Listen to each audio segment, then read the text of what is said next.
What is going on, guys? Welcome back to the Table of Madness, and boy, am I excited to get round one started of the booster box shop. But before we do that, please, guys, while I have your attention, please just do me the big favor. It's all I ask. Hit that like button if you're excited as I am. If you're new here, consider hitting that subscribe button. And let's get right to it. Round one of the booster box showdown. This is Yu-Gi-Oh! Age of Overlord versus Digimon. And if you guys are not familiar with how the booster box showdown goes, it's pretty simple. We're just going to go back and forth, booster box versus booster box. So that's pretty much how this kind of whole thing works. This will be a 5-round fight. So 5 booster boxes versus 5 booster boxes. And with that being said, let the best booster box win. So here we go. Age of Overlord. I am excited. Here we go. Nice card there. We're all about the hits, though. That's really what we're looking for. We're just looking for the straight up hits here. I don't know too much about this set other than it has some very, very pricey cards. So I'm very excited to open up some Age of Overlord. I know I kind of gave you guys the tail of the tape, and a lot of you guys were saying, oh, Yu-Gi-Oh! Is going to dominate. I will hold off a little bit on that to say that I don't know who's really going to win. I don't know who I would pick. I think personally I would lean a little more Yu-Gi-Oh! Although I will be saying Digimon, the Resurgence booster box, has a lot of good $5 to $8 cards across the board. So you never know who's going to win. This is just a little fun game I like to play called the Booster Box Showdown, where like I said, I just gain just some knowledge, and I'm just watching how it kind of all unfolds. It's just a lot of fun for me to open up a bunch of booster boxes. And we get to basically see how good pull rates are when you do something like this and how it looks compared to another company. It's kind of why I chose to do the booster box show. That was supposed to be the whole idea behind it, which is to really see how well pull rates are against another company. Because a lot of people, of course, if you're a fan of Yu-Gi-Oh, you think they're the best product. Well, when you look at it compared to another booster box, kind of opens up your eyes a little bit. I think that's the fun of the booster box showdown. And I haven't done one of these in a long. There we go. Right there. And I haven't done one of these in a while, so I'm very curious to see how this set kind of plays out. Mainly because it's a 25th anniversary set. I'm really curious to see how the pull rates look. How many of those, quarter of the century rares can we get? So we're gonna see how this kind of all unfolds. And I kind of want to talk to you guys real quick about something. I do have a full case of Age of Overlord, and I also have a full case of the Digimon Resurgence booster box. If you are curious to see the entire case break, again, comment down below or do me the big favor and just smash that like button.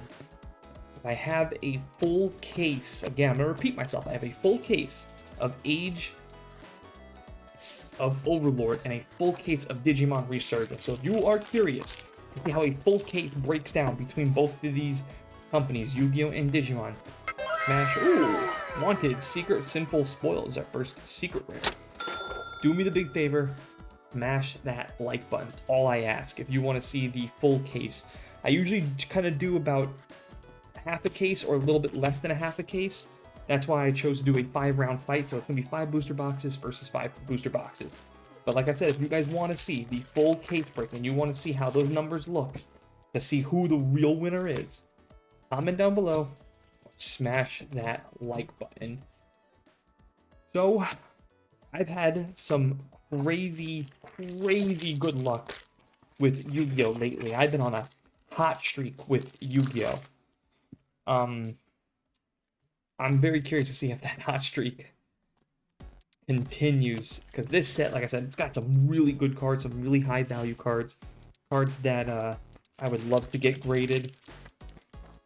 Any quarter of the century cards I'm looking to get graded right now, because I'm really in love with that 25th anniversary stamp that's on the card.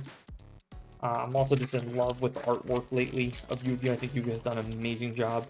I think they've done a better job picking certain reprints with their collector sets. Like, there's just been a lot of good things from Yu-Gi-Oh! Lately. So, my luck has been crazy good. Curious to see if this kind of balloons over. I'm not totally knowledgeable when it comes to the card game anymore. I used to have that knowledge. I no longer do.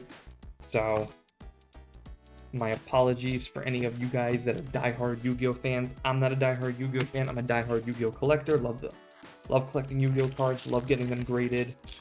So far, though, we only have one secret and one. There we go. I was gonna say we've only pulled one of each so far. Divine Temple of the Snake Eye. I was gonna say we're not pulling anything spectacular here, so I'm wondering if that meant that we were gonna get something great, but we ended up pulling our second right there. Still only one secret rare. There is our second ultra rare, so 2 ultra rares in the books. Really curious to see if we pull, or how many can we pull of Quarter of the Centuries, because they're not like Starlight rares. Burning Dragon, they're not like the Starlight rares. And I've mentioned this so many times before, and I'm sure I sound like a broken record by now, but I do think Yu-Gi-Oh needs to go to this recipe going forward. I think it's time to eliminate the Starlight rares. I really do, and a lot of people may be thinking like their head might be exploding when I say that. I really do think it's time to get rid of Starlight rares. I think it's time to keep the Quarter of the Century rares. It's time to guarantee 2 secret rares in every box. I think it's also time to guarantee 3 to 4 ultra rares. There we go. TG limiter removal. So we did pull our second secret rare. Like, if Yu-Gi-Oh can just do that, man, both collectors and players are going to be very happy buying the product going forward. I don't see why that would be a problem, why anybody would be against it. I can see the argument if you would be against the Starlight rares, but I do think these Quarter of the Centuries are the way to go going forward. It's just an amazing pull rate that they have.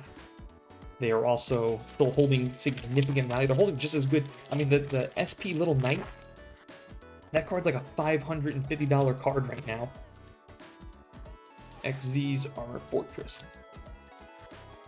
So, and that's about what the Starlight rares would go. So I don't see why anybody would not want to keep the Quarter of the Centuries going. I understand Quarter of the Centuries because it's the 25th anniversary. I get that. Maybe you can call them something different. So I get that. Ooh, TG Over Dragonar. That's a really nice card, actually.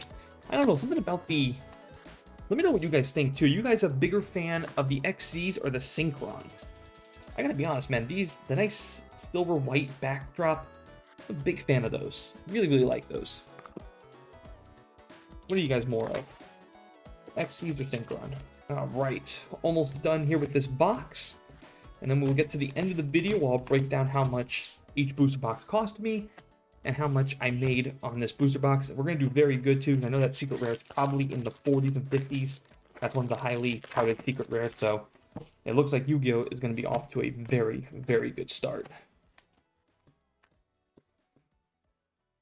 But yeah, comment down below who you think is going to win and why. And let me know what you guys think about my theory of like Yu-Gi-Oh sticking with the Quarter of the Centuries or these Japanese art style cards, because I really like this secret rarity. Exceed the Pendulum. And that is going to do it for box number 1. Let's get to the end of the video and see how well I did. I really thought when we pulled that secret rare, the Wanted Seeker, that we were in for a big dollar box here, but unfortunately that just didn't happen. So quick breakdown, guys. Price per box, $65. Total value pulled here, $57.52. Not bad. For just a small loss of $7.48. That's kind of what we usually expect from Yu-Gi-Oh! In order for Yu-Gi-Oh! To win, when they lose money on boxes, they have to lose less than $10, or really less than 15, but really less than 10 is ideal. And then when they hit on the big money cards, they gotta really hit big. So we'll see how that trend kind of goes when we continue to pull these booster boxes. But let me know what some of your guys' thoughts are down in the comments section. Next up will be round 1, part 2, the Digimon response. As always, guys, thanks for watching, thanks for listening. I'll see you guys next time.